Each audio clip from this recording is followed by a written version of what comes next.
Hello and welcome to What Are Metro Mayors Good For? I'm Jill Morris, creator and founder of the fabulous Devo agency, proud devolutionista and northerner. And today we're in Chatterton Town Hall in the Oldham constituency to talk to Oldham West's MP, the one and only Right Honourable Jim McMahon. Hi, Jim. Former Minister of State for Local Government and Devolution, and I would say, with all due modesty, the architect of the 2026 English Devolution and Community Empowerment Act. In this brave new world of populism and five-way party politics, we talk about what comes next for English devolution, why we should feel a lot more excited about what devolution can do, and why we need to tell a stronger devolution story if we are going to get voters switched on. Jim and I talk about the devolution revolution and what does it really mean for your back pockets, and why we vote or don't vote in local elections, with quick reference, of course, to Makefield and Gorton and Denton, and what's happening or likely to happen. If Jim and I are right, and devolution is the agency of change, it's time for us all to understand a lot more about these metro mayors and what these powerful beasts actually are doing to power up growth, change, and deliver greater opportunities for us all. So, without further ado, let's get started.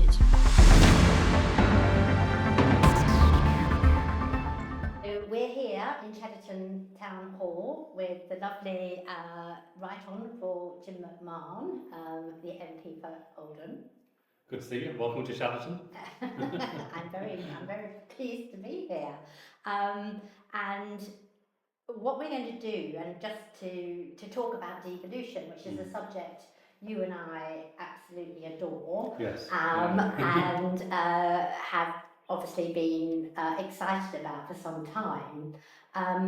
What struck me probably a while back when the Labour Party came into government, there was a huge opportunity, but I also thought there was a lack of understanding maybe of what devolution and what mayors actually were for.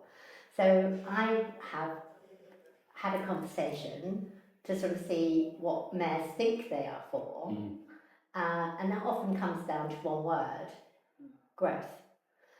So I'm going to ask you, who is, in my view, an early architect, very much a devolutionista and thinker, about when asked on the doorstep, and you will be very shortly in Makefield, what are, well, not Makefield, but in Greater Manchester, what are mayors for? I'm not predicting the outcome, but I was a bit, yeah. Well, I mean, that's a good challenge, really, because a lot of devolution, certainly in the early part of the Labour government, was focused on structures. It was focused on organisational capacity. It was focused on individuals. And that was important because you've got to get the scaffolding right. You know, you talk about being an architect. If you're going to build something, you've got to make sure you've got the scaffolding and the foundations are correct. And that's very important. But the end was never that in itself. That was always a means to an end. And the means to an end is, well, how do you get city regions like Greater Manchester, but every part of the country realising its full potential, to fire on all cylinders? How do you make sure that it isn't being held back by a centre that is far too distracted in a country that's far too complicated in a way that many parts of the UK just feel like they're being left behind? And so devolution was meant to be about devolving power and leadership and resources and accountability, so that local people knew who was in charge of their area and getting things done or not. And when we talk about growth, you know, but that's very, in itself has many different component parts, doesn't it? Yeah. You talk about education and skills. If you haven't got that skilled workforce, you can't have growth. You talk about land availability and capacity. You talk about infrastructure. You talk about housing. You talk about all the things that make a place function and tick over. Yeah. In the end, the things that are in the devolution kind of white paper that then ended up being the bill that will soon be an act. So the English Devolution and Community Empowerment Act was all about all those different component parts that are essential to drive growth in a local area being devolved down to a local area. And I think that the foundations now are there, but to be really clear, this has got to be the beginning. It cannot be considered to be the end. Yeah, very early on, I would say in George Osborne's iteration, it was very much, we used to say, and I still think it applies, devolution is a journey, not a destination. And I think, if I might be so bold, your, and I'm going to call it yours, English Devolution Community Empowerment Act, is still a journey. And as you say, I think that was ever thus, because it's very hard to actually keep that momentum up. But my thing, given how much is in that bill already, and the framework and the foundations, it's the biggest LGR, local government reorganisation, as well as English devolution, priority plans, right to request, right to request, commissions. So much in there. Why is it then, Jim, that all this wonderful work that you and I both believe in, then why aren't people more excited or alive to what's happening? I think for a lot of places, when they get a mayor, they realise the benefit of having a mayor. When they don't have a mayor, it can be seen as another layer of bureaucracy. It can be seen as another source of taxation. And I think what we need to do is to make sure that the power goes alongside the responsibility. And I think we're quite good in local government and regional government at talking about what they are responsible for and what expectations that we have centrally, what standards we want them to maintain. I think we are less front-footed at talking about what we need to learn to let go of.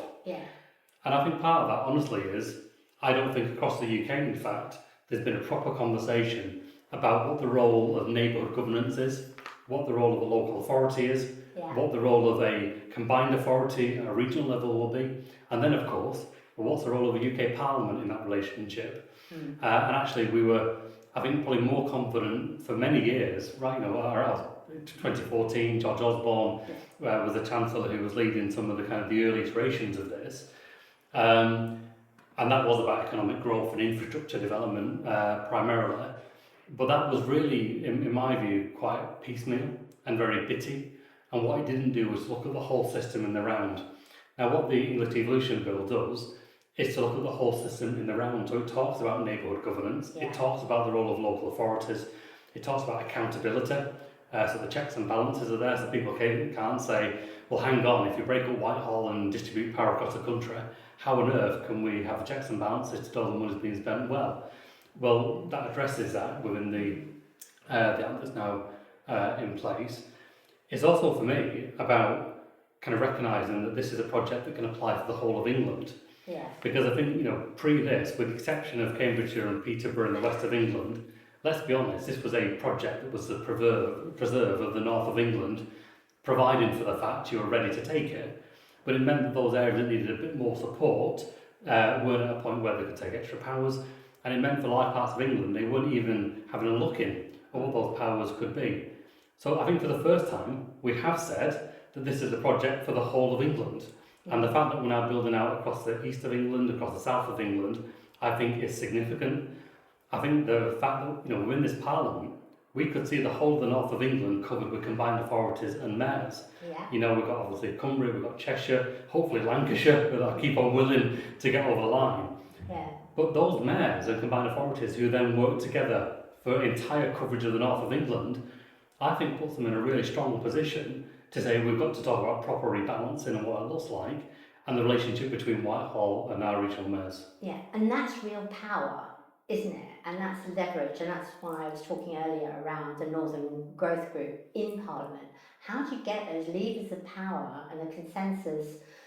People talk about the soft powers of mayor, but also we've got hard power, and we've also got the prospect of fiscal devolution, things like the visitor levy. These are all things the parliamentarians need to be alive to. There was a Westminster Hall debate where there wasn't a single MP from Liverpool or Manchester, or I think there was one MP from Rachel McLean in that debate to sort of actually give a different point of view about why it might be a good thing. But So that scrutiny, which actually happens in Parliament, we need to get a better connection and use that collective leverage. But we live in a populist world where we've just seen in Greater Manchester, Gorton and Denton, and we've also seen across England very odd results in certain places, and including Greater Manchester, and across the piece, which we can go into that, why, or is it related, but one might conclude that the bit in the middle isn't working, so people have gone left or right because they can't find the bit in the middle, or they don't feel that the bit in the middle is working for them.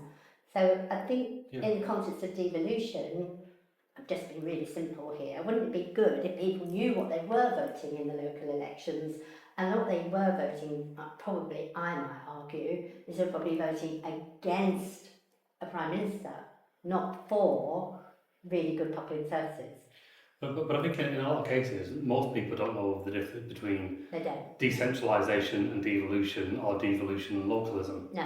And what the Act was meant to do, and I think it will do, is to really define where you kind of place the right powers in the right place. So this isn't saying that combined authorities are the be-all and end-all, and this isn't saying that local authorities in themselves are the sole voice of a local population. Yeah. What we're saying is that each, in terms of their scale, their coverage, their legal responsibilities, has a really important role to play. But if all we do is to wrestle power from Whitehall to a sub-region, then people on the estate across the road will feel no more power than they did yesterday. And so a very important part of that bill, now an act, was about kind of neighbourhood power. And I think for a lot of people, their view of government isn't necessarily what is kind of talked about in the corridors of Westminster.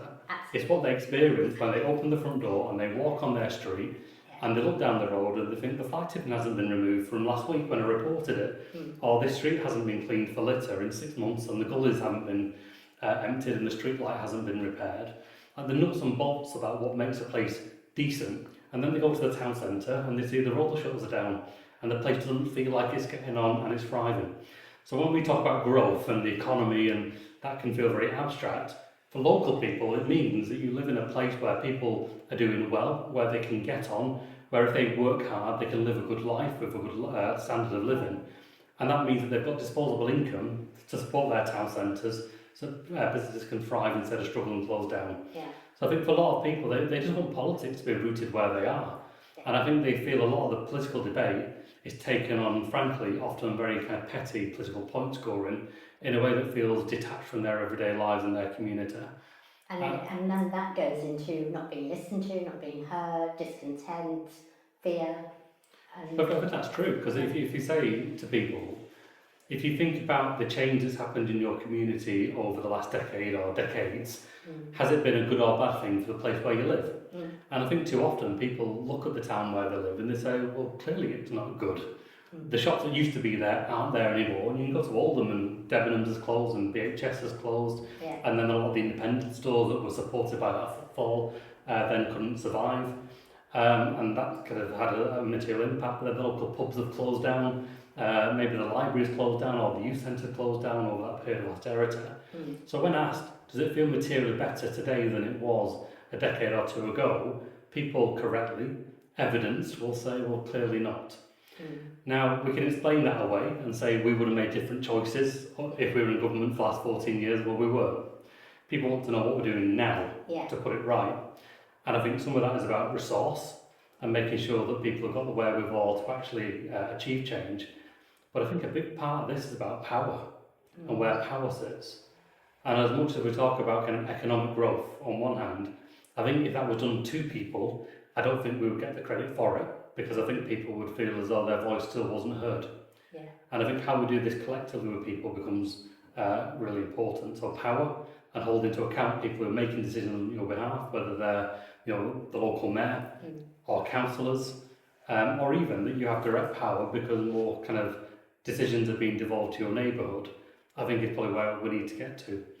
But that isn't where we are now. It's going to take time, I think, to rebuild that over the Parliament. But building out mayors, building out combined authorities, having the structure and capacity in place is really important, because if we overpromise on this and say that every region will be thriving by the end of the Parliament, but we haven't given the tools to an area to achieve it, then people will not feel it.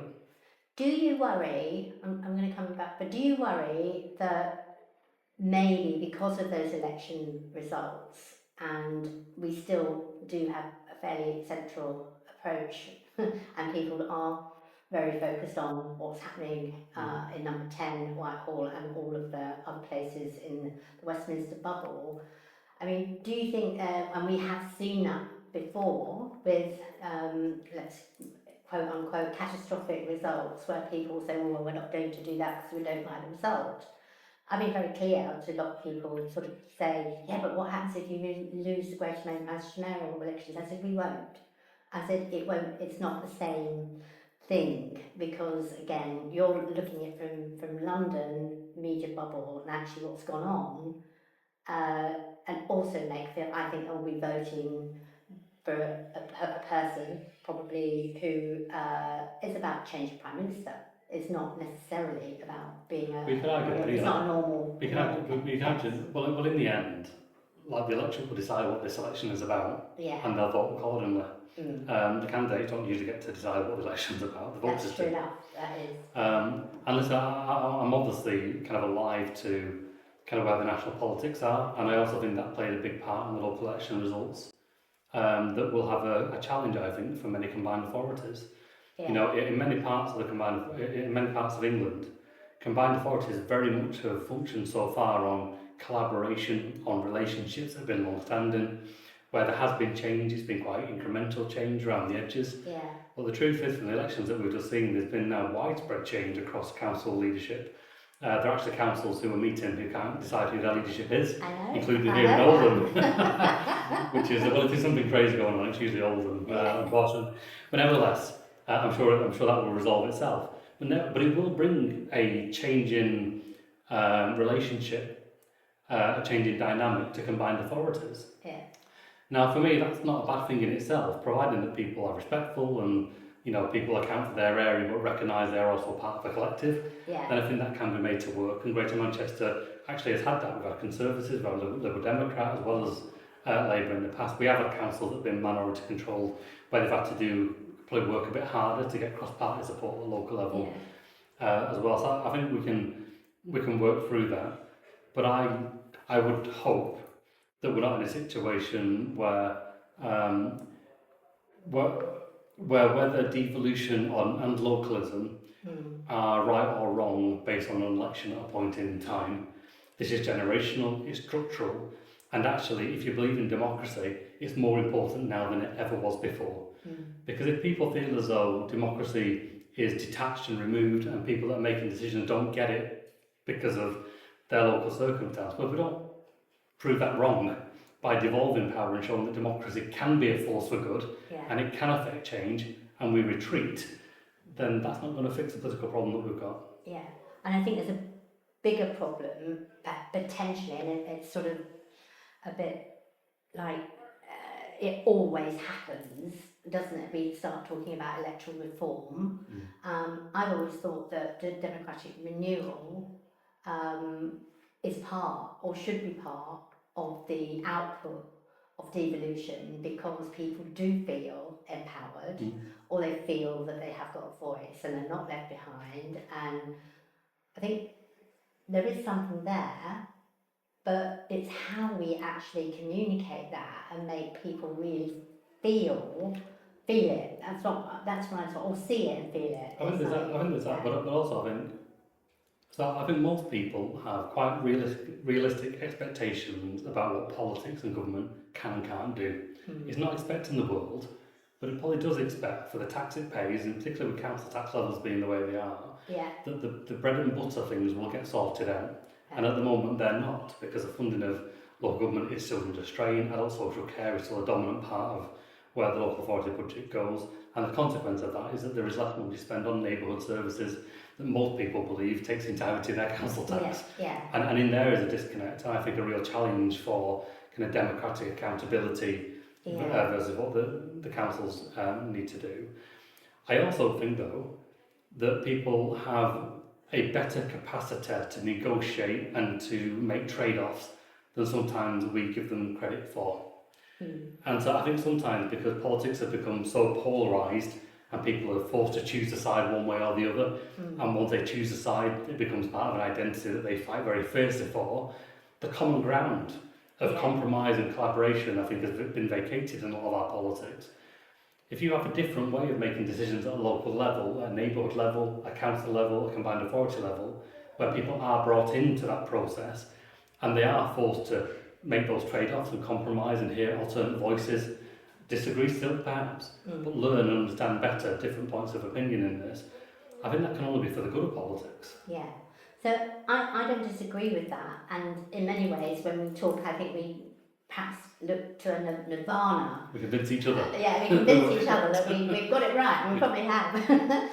Of course we've got it right, but I think one of the things I would always say, and I think because of this populist globalism, and how, you know, we're having wars by text and blah blah blah, things change so fast. Yeah.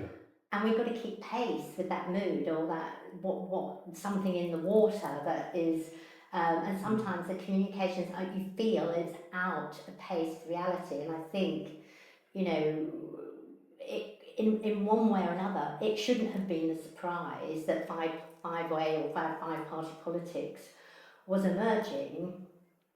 But it now seems that it was, and therefore that's escalated into quite a political nightmare. But the fundamental thing is, my strong view is that people in Oldham who voted for Reform or the Oldham group, by the end of this Parliament, will be as disillusioned with their performance as they are going to be, as they've already judged, if you like, with the other parties.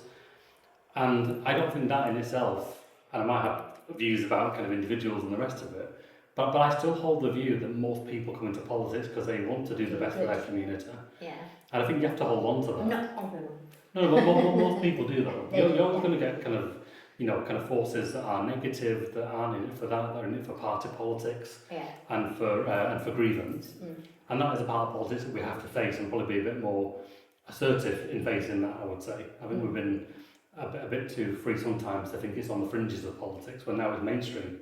Those kind of grievances, that division, and we've really got to kind of grasp it and deal with it. But my point is, whoever's elected in whatever council, the system should allow them to do the job that they've been elected to do. In the same way that it should for government. And I think that most councillors of almost every party will say they haven't got the freedom, the power, the resources and the tools to do what they know is right for their town, their city, their village. Why? Because we are so centralising to get the basics done in a place. You're either waiting for permission for government to spend money, or you're waiting for them to give you a grant so you have the money to spend at all, or you're waiting for the powers or Secretary of State sign off somewhere in the system. And one thing about the English Devolution and Community Empowerment Act is that rewrites that starting principle.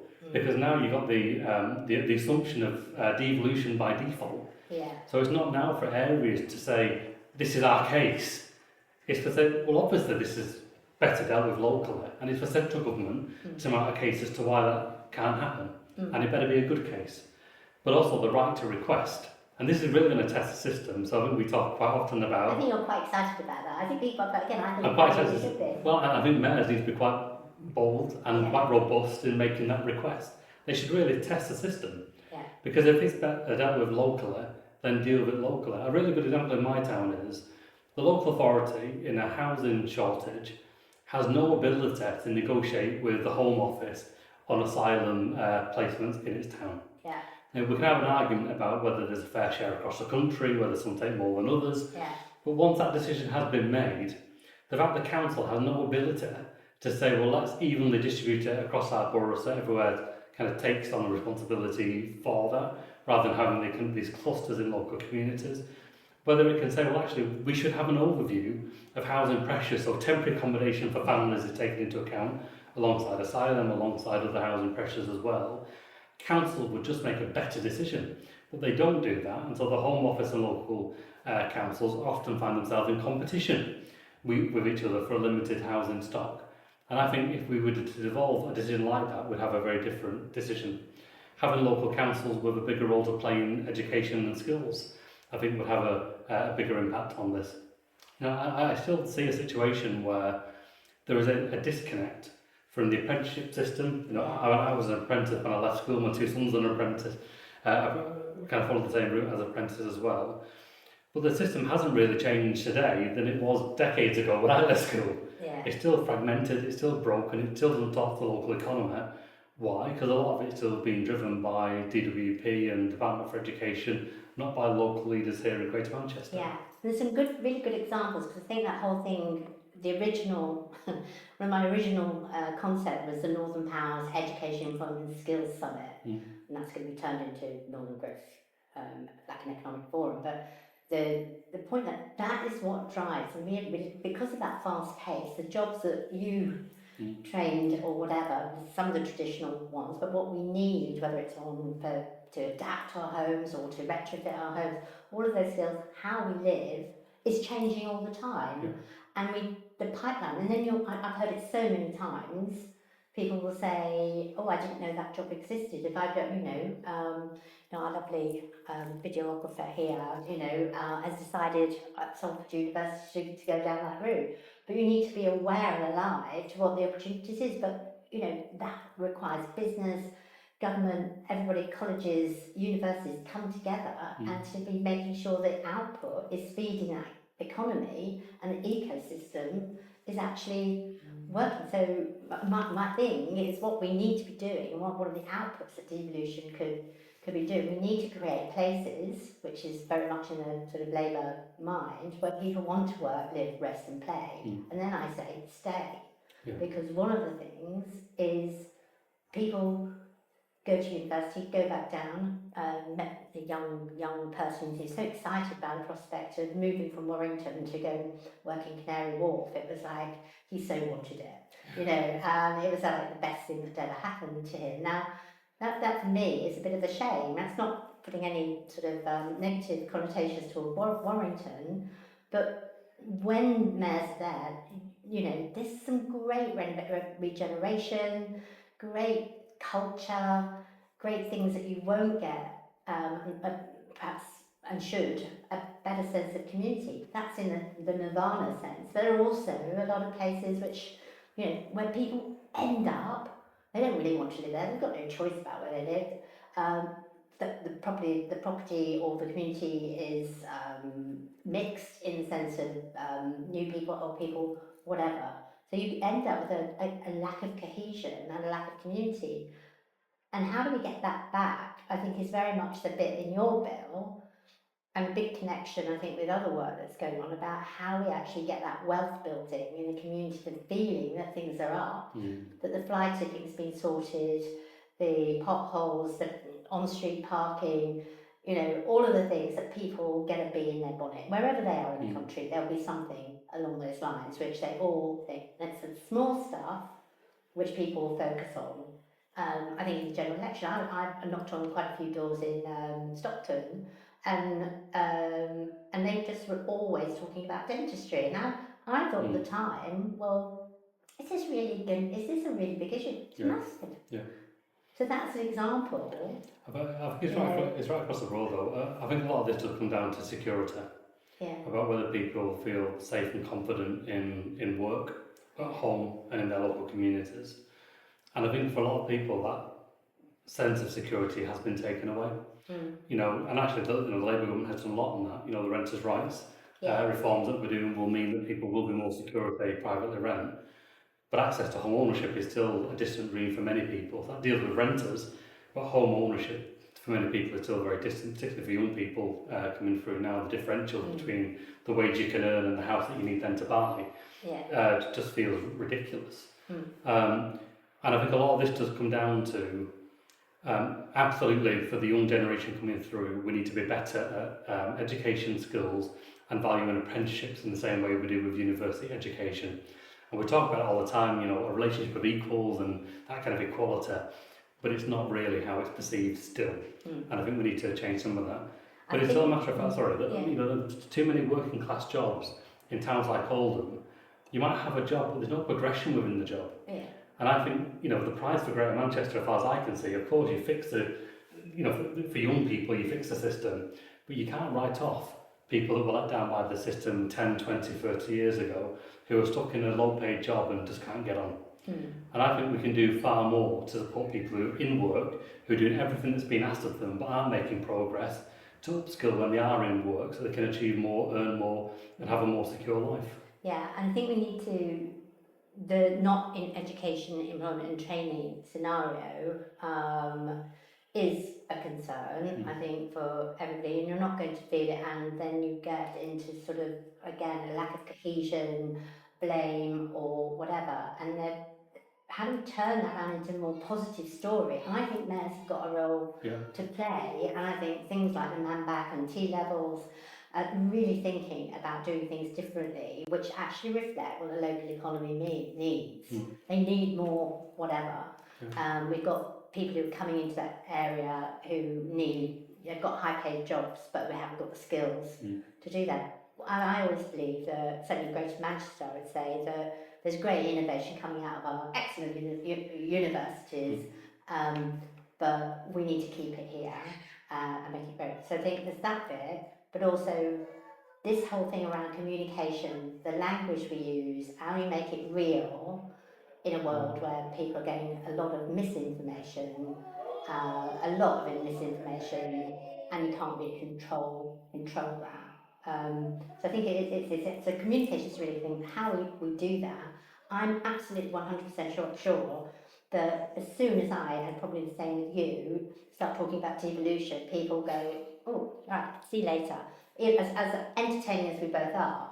So then I think it's how we actually communicate on the doorstep around a change and say, and that's why I think it's really important that MPs in Parliament understand what the buses mean, what NPR means for them, what are the sort of things that actually feed back. How does it, how does that big money that's been coming through, what will that actually mean? I think that's fair though, because the kind of start of the conversation was, we have kind of both been architects in different ways of devolution as it's evolved over time. And I think that's quite a nice analogy really, because I think for most people, they know what a house is, they know the house that they live in, they know the front door, they know the living room, but I wouldn't expect most of them to know the foundations of the house and how it was built from the soil up. And I suspect many have never been in the loft. And I think most of them won't know what's in between the bricks and whether it's insulated or not. But they know that they've got a house. And I think for devolution, that for me is almost like the test really. They know what good is. They know what a thriving town centre is. They know what a bus that turns up that's affordable is. They know that when the bus turns up, they can get the train or whatever their follow-up connection is, and they don't have to buy multiple tickets at multiple price that they just can't afford to do. They know what hope and ambition is for themselves, but for their children and their grandchildren. And I think what's been taken out in many working class communities is that hope that things will get better for the next generation. And that kind of deficit and decline that has become part of just our accepted narrative. And I think sometimes the system actually encourages that. If you want to get money from government, as a town like Oldham, you don't go and say, do you know what, our place is just fantastic people, fantastic location. You've got to line up and say, do you know what, we are the most deprived, the most impoverished, and you make a case in a deficit way. And I think there's something where devolution, I do think, if you speak to our mayors, they don't talk in that way. They talk in a very positive way, and the leadership that they show, they're very, of course, they're honest about the challenges, but they're champions of their place in a way that I do think is kind of resetting the political narrative in some of this. Yeah, I agree, and I think it's quite. I think the other thing I've always said is we've got a plan here, foundation, but I've been doing some work in the southeast around with Brighton and looking at that economic area, and also speaking in the east of England, i.e. your priority areas. I'm having that conversation. It's quite interesting. To hear what they think devolution is going to do at local government level, and what it can't do. But I'm very, if they're coming to me as sort of to explain to them, then I would say that there's a very strong belief that this thing about identity, and you're sort of, it's a real challenge to put this jigsaw of England together, because you even have it in Greater Manchester. I think you have it quite a lot in Greater Manchester. You certainly have it in Liverpool. People don't necessarily think they're a Scouser, they're from the rural or whatever, Southport, your Boltonian, Oldonian, is it? I don't know. but you don't necessarily say Greater Manchester. But I think you're right, the point is for every area to be the best that they can be. Yeah. And it's not setting one area up against another in competition. No. And it's making sure that everywhere has a voice. Because I think, from the Northwest point of view, when we talk about devolution, we are really talking about probably Greater Manchester and the Liverpool City region. Yeah. But that's all right unless you live in Cheshire and Warrington. And you say, well, hang on, what about us bang in the middle? And we're completely missed out of any conversations about significant devolution and growth. Yeah. Well, now, because of the leadership that the local council leaders have shown, they're going to be firmly part of that conversation. Cumbria as well. Very, very different economies. Yeah. The Cumbria economy is so tourism driven. Yeah. With the Lake District and all that has to offer. Lancashire, on the far coast, and think about defence and energy. Has a very different offer as well. That's the USP, as I call it. The thing that makes them distinct is that's a sort of part of our identity. And also, I think that's why I always put culture in the mix, because people have got to like where they live. They feel proud. The Pride in Place sort of initiative, I think, is a really strong thing, because I think we've lost a lot of pride in our place for one reason or another. But that, I think, sort of blends really well into sort of that community empowerment piece, and what the potential there is for people to get engaged, because communities do exist, but we live in a very mobile world. You go up and down, Leeds, whatever, we're moving, and we work, we go visit cultural places. I know you do on your holidays to see what those economies are like, and you enjoy them. So you want all of those places to sort of benefit, and that's the bigger argument. When we have a northern economy or a powerful economy like that, how do we make it better? It's also, for me, the Devolution Party programme and the Act, in the end, we're about making sure that there was full coverage, not just because we like maps that are coloured in and nice and uniform, although I do, and I won't lie about that. I think everywhere having that voice is important. But I do think that the north of England has not been the sum of its parts for a long time. Yeah, I agree. And it's not, for me, enough just to say we want what the south of England has got, because you'll know if you've been to the south coast, they feel a million miles away from London, not just 100 miles. Yeah. And there's a thing there. One of their things is that everything goes, people land in Gatwick and go up. And then go straight to the centre. They never go down. The visitor economy is not what it should. They don't stay in that area. But I think this is fascinating. So if you're in the north, you look to the south and say, why do they get? And if you're in the south of England, you say, hang on, but not all the south east and London. That's right. When you go to London and you go to the communities there in Westminster, you've got some of the poorest parts of the country, bang against the most affluent, and they will say, well, hang on, we're not all doing okay here, And there is a thing about everyone everywhere feeling the benefits of devolution. And that kind of stranglehold that Whitehall and Parliament has had over the country for such a long time is part of the problem.